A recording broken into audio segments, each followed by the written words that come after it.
Prologue 1. When the night is still young. Nightscape.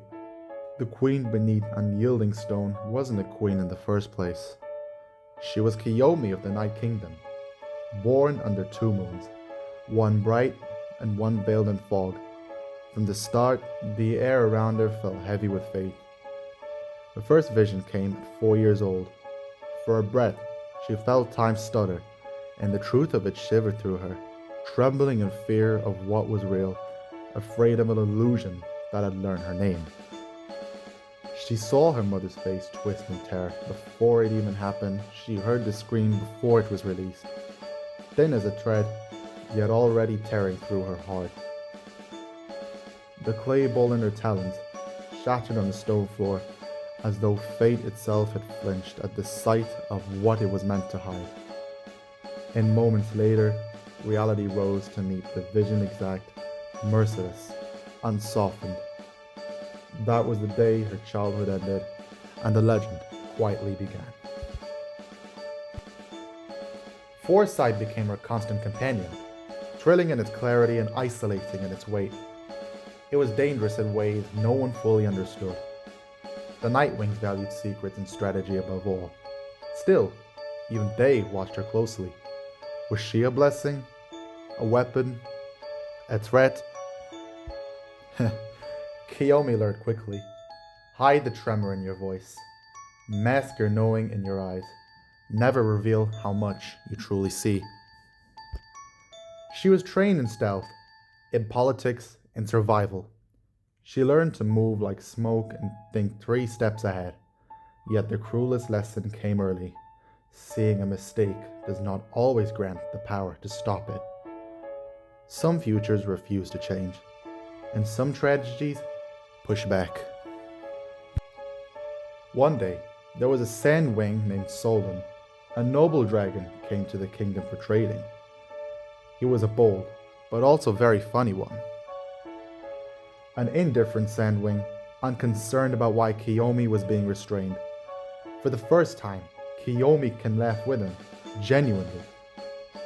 Yet the fate shows no mercy, even in the simplest moments. She saw his death. Blood flowed profusely onto the cold stone.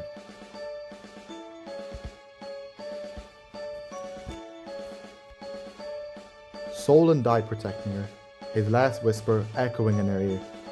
He was glad he was the one who died, not her. A warm whisper that gradually turned cold and empty. Despair overwhelmed her. It shattered everything inside her at that moment.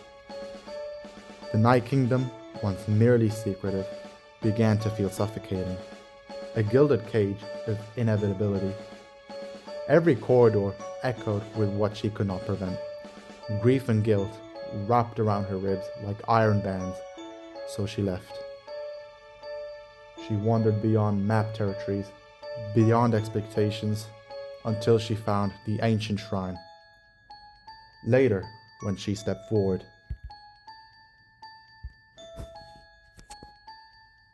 she tripped, sliced her eye, ripped her wing, until the whole body fell onto the bed of golden petals. Through her blurry vision, she saw. At the shrine's heart lay a single white stone, emitting weak light, placed neatly on the pedestal. When she touched it, it glowed stronger and bestowed her pair of golden earrings. These earrings are anything but ordinary. They represent the diversity she envisions for the future. Hundreds, thousands, versions of herself. Each choice offered for a different path. But she realized there are 3 strongest versions of herself. Crowned tyrant, broken failure, ruthless conqueror. These cold monsters ruling through devastation. Each path she was powerful. Each path she stood for a violent choice. And in vision after vision, she chose restraint. She chose balance. She chose the path where fewer died, even if it demanded personal sacrifice. That is what defined her. Not power, choice. And so, that vision gradually faded away. She travelled east and downward into the northern reaches of Pentella, where vast abandoned caverns slept beneath the earth. There, surrounded by silence and stone, she imagined something radical. No dominion, refuge. She carved it from darkness with her own talons and unyielding will, carving a sanctuary for dragons hunted, forgotten, or discarded by their own tribes.